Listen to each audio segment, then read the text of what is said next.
লজ্জা web series দেখলাম, দেখে আমার শরীর গা হাত পা রিরি রিরি রিরি করে চলতেছে। মনে হয় যে এরকম ব্যবহার করে তার সাথে পাল্টা সেরকম ব্যবহার করা দরকার। কয় না, ইট মারলে পাটকেলটি খেতে হয়, ওরকমই কিছু একটা।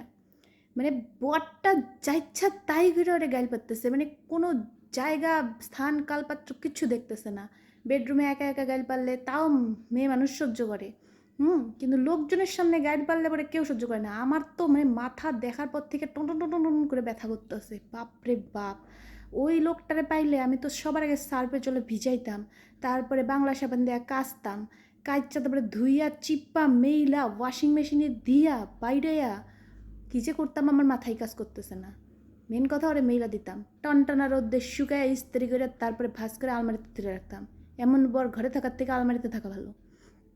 যাই হোক, তো যেটা কথা সেটা হলো গিয়ে, আপনারা যদি কেউ এরকম ধরনের, আপনার যে কোনো পার্টনার হতে পারে, সেটা মহিলা হতে পারে পুরুষ হতে পারে, এমন না যে পুরুষ মানুষই এরকম সবসময় বিহেভ করে, মহিলা মানুষও করে। আমার নিজের দেখা আছে, যাচ্ছেতাই বিহেভ করে, জঘন্য বিহেভ করে, মানুষের সামনে যখন তখন এরকম বিহেভ করে।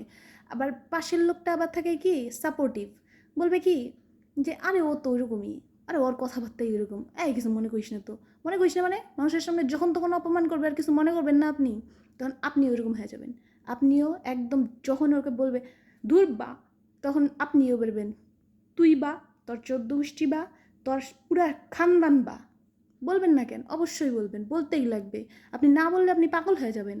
ওই যে মহিলাটা লজ্জার মধ্যে ও বলতেছিল না যে আমি কি পাগল হয়ে গেছি, আমি আমার মেয়েকে মেরে ফেলেছি। সত্যিই তাই হবে। ওরকম হওয়ার জন্য অপেক্ষা করবেন না, তার আগে আপনি আপনার ফ্রাস্ট্রেশন ঝেড়ে ফেলাবেন। তখন যদি আপনাকে সবাই বলে যে আরে বাবা তুমি এরকম কেন বিহেভ করতেছো, বলবেন সঙ্গ দোষে রঙ্গ নষ্ট। ভালো সঙ্গে থাকলে বা সৎ সঙ্গে থাকলে যেরকম মানুষ ভগবানের নাম গান জপ করে, আর অসৎ সঙ্গে থাকলে তেমনি মানুষ এরকম কথাবার্তা শেখে। তাই আপনি এখন থেকে সাবধান হয়ে যান। মানে ওটা তো মনে মনে থাকবো, ও নিজেই সাবধান হয়ে যাবো, আপনার আর কোনো চাপ নিতে লাগবে না, বুঝছেন?